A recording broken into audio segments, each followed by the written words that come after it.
Magandang gabi mga kapuso, narito na po tayo sa episode 38 ng Widow's War. Huli na nga nakapasok si Galban kasama yung mga kabataan dahil nadatnan na lang nilang wala ng buhay si Beverly at bukas sa mga mata nito.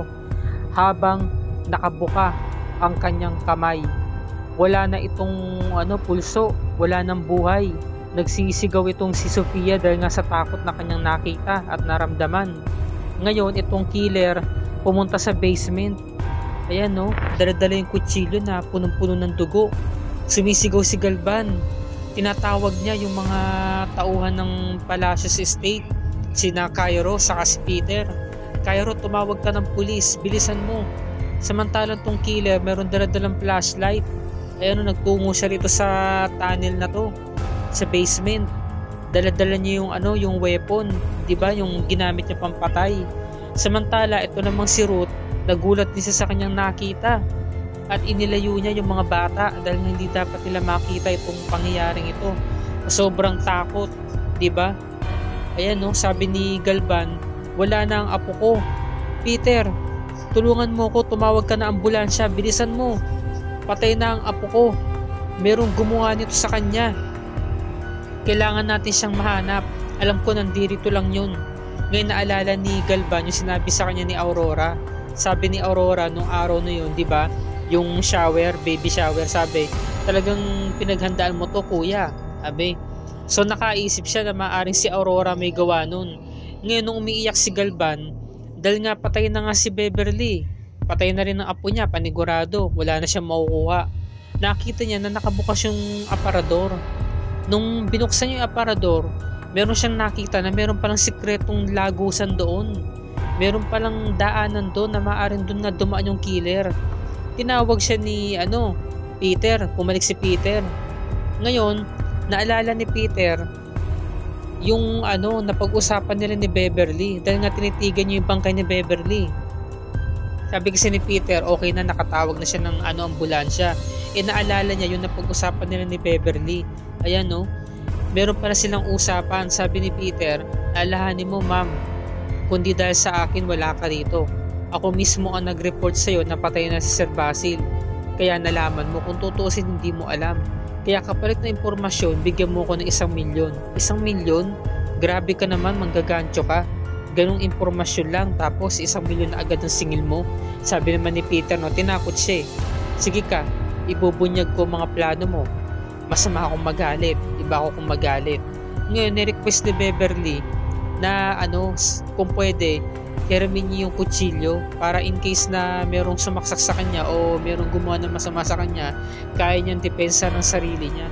Kasi inutusan niya kasi si si Peter na yun nga, yung magdala nga ng baboy. Yun pala yun, inutusan niya si Peter. Nung gabing yun, 'di ba, inilagay ni Beverly yung baboy nga sa kama at nilagay niya ng dugo, tapos sinaksak niya ng kutsilyo. Ngayon, ito namang si Aurora, galit na galit to sa katulong ni Rebecca, ba't ang ingay-ingay. Nireport nung katulong na meron po kasi nangyaring masama sa bahay ni na Sir Galban. Si Beverly po, patay na. Sino naman na may gawa? Hindi ho nahuli. Pero nandito lang po yung sa loob ng pamamahay natin, dito sa lugar natin. Nandito lang po yung killer. Ganun ba? Naku, delikado tayo. Puntahan natin si Sam. Hanapin mo si Ma'am Samantha mo, bilis. Kailangan maproteksyonan natin siya. Ngayon, sabi niya ni Ruth, pwede ba tulungan niyo akong magdasal dito? Nagdarasal siya ng ama namin, para magkaroon sila ng lakas sa loob para proteksyonan sila. Hindi naman mapakalitong si Edward kasi nga nasa labas yung killer at baka masaksak si George, yung ate niya. Ngayon, naalala ni Louie yung pagpatay niya kay Diana, 'di ba, sa Royal Blood? Kasi sabi ni Sofia, bakit nakabukas yung kamay niya ni Ate Bev? Sabi kasi ni Louie, ganun talaga kapag mga patay. Lumalambot na yung mga muscles natin.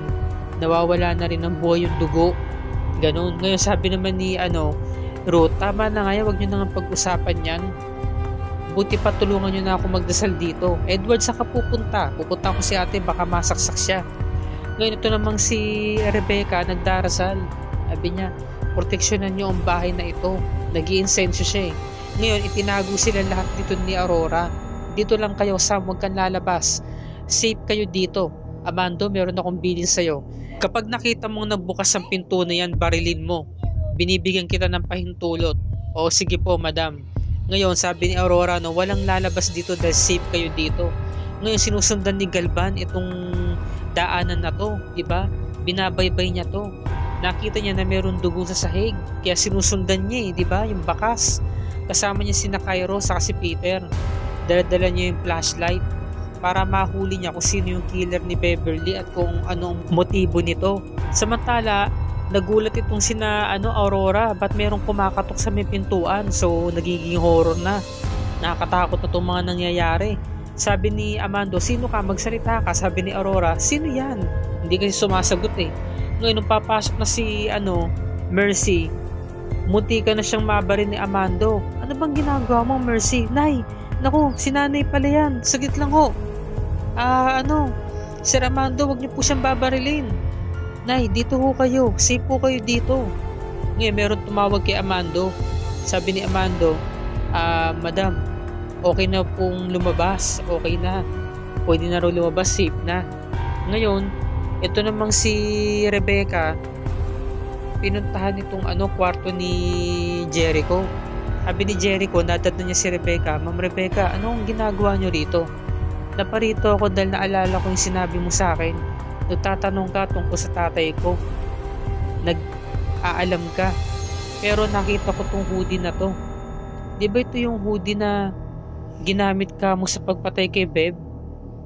O mong sabihin na ikaw ang pumatay sa kanya. Ikaw nga ba? Sabi ni Jericho, no? Hindi ko magagawa yon. Hindi ako utak kriminal. Hindi ako mamamatay tao.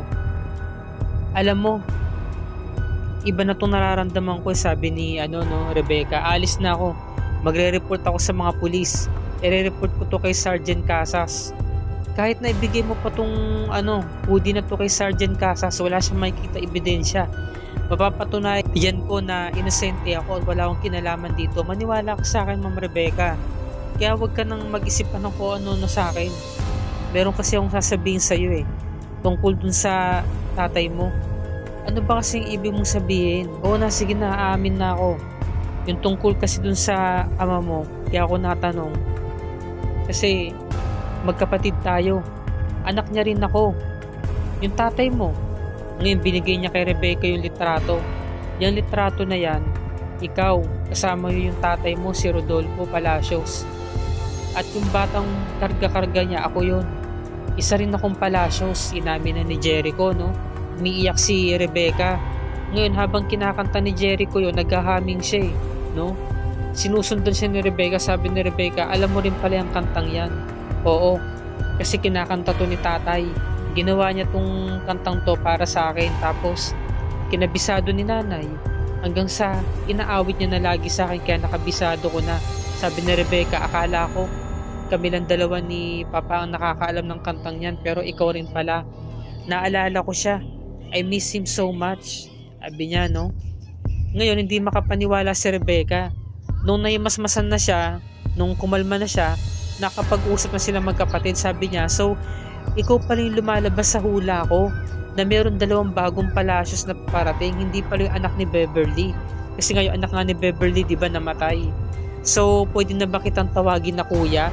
Wag mo kong tatawagin kuya. Kailangan hindi to malaman ng kahit na sino na magkapatid tayo, lalo-lalo na si Madam Aurora. Kasi nga sabi ni Rebecca, ang cute nga ni Rebecca dyan parang bata lang no? Dalagan-dalagan datingan. Magpapa-welcome party ako, kailangan i-celebrate natin to. Dahil isa kang Palacios, kapatid kita. Ngayon, sabi kasi ni Rebecca, bakit? Ba't ayaw mong ipaalam? Sabi ni Jericho, kapag nalaman to ni Ma'am Aurora, matutulad lang ako sa nanay ko. Ba't ano ba ginawa niya sa nanay mo? Nung nalaman niya na magkarelasyon sila ni Papa, ng tatay ko, pinalayas siya si nanay. Pinalabas na nagnakaw sa kumpanya. Gumawa siya ng istorya para lang palabasin na magnanakaw si nanay, sabi ni Rebecca. Talaga, ginawa ni Tita Aurora yon. Oo, kayang-kaya niyang gawin yun. At saka siya nga pala, sabi ni Rebecca, no, kung gano'n nandito ka para paghigantihan si Tita Aurora. Hindi, no? Nandito ako para imbestigahan yung nawawalang katawan ni tatay. Ano? Di ba matagal nang patay si tatay, si Papa? napansin ko yung kanina, nag-imbestiga ako dahil nakita ko wala mismo yung bangkay niya sa kanyang ataol, kaya naniniwala akong buhay siya. Inaalam ko nga kung saan siya napunta eh. Ngayon ito namang si Galban, nakita niya yung bakas ng dugo doon sa may semento, 'di ba? So alam niya na nandoon talaga yung killer, doon talaga nagtungo. So bukas mga kapuso, araw ng Huwebes, episode 39 na tayo. Pangatlong investigasyon ni Sergeant Casas, no? So investigasyon na naman, ito na naman. Mag-iisip na naman tayo, sakit na naman ang ulo natin. Manghuhula na naman tayo kung sino na naman ang killer. So 3 nang namamatay, palala ng palala. Mas malala tong Widow's War kumpara sa Widow's Web saka sa Royal Blood, diba? Kasi dito, kalagitnaan pa lang 3 na agad ang namatay. So dito pa lang malalaman natin na marami ang killers dito. So palaisipan na naman to, pahirapan na naman to. So kabang-abang bawat eksena. Ang ganda talaga ng episode. Bawat episode talaga susubaybayan mo. Kaya wag natin itong palalagpasin. At kung bago ka pa lamang sa aking channel Kapuso, isubscribe mo ang channel ko. At ilike mo na rin ang video na to para lagi ka updated sa mga latest episodes and updates dito lamang sa Widow's War at sa GMA Network. Maraming salamat mga Kapuso sa inyong panonood at walang sawang pagsubaybay sa aking channel. God bless us all.